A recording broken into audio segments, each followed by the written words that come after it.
Kennt ein oder jemand oder eine vielleicht von euch das Sujet von der Fasnachtpension? Wie heisst das?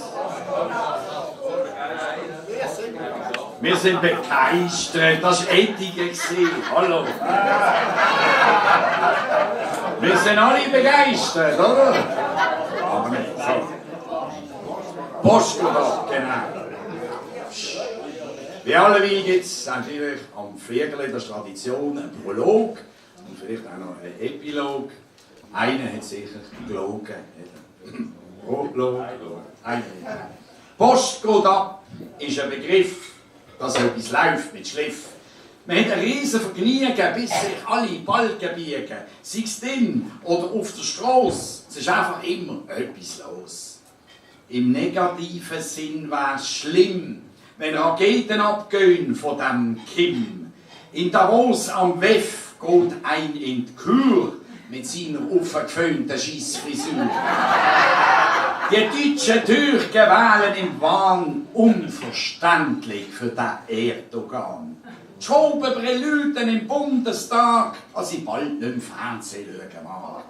Der Schulz versucht, durch seine Schiene, sich vergeben bei der Merkel hineinzuschleimen.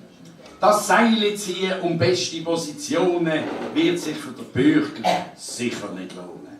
Aber auch bei uns geht die Post gleich ab. Wir stimmen ja übers Fernsehen ab. Keine Bilaggebühren mehr zahlen. Wäre nicht schlecht.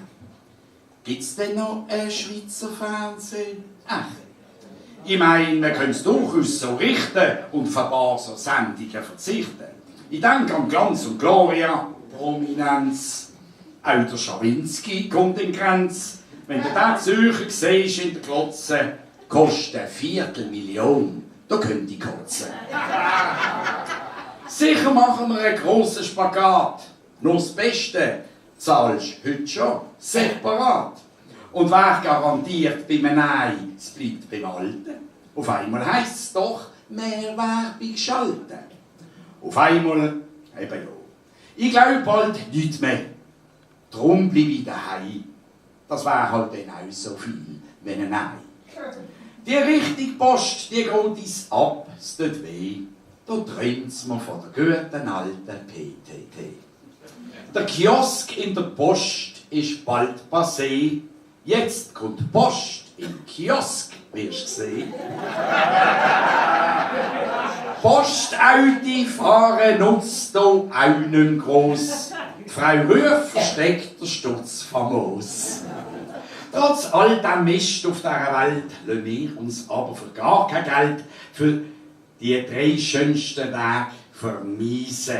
Auch wenn Post abhaut, gibt's keine Krise. Dann bringe ich halt, wie soll's anders sein, der Liebesbrief persönlich vorbei.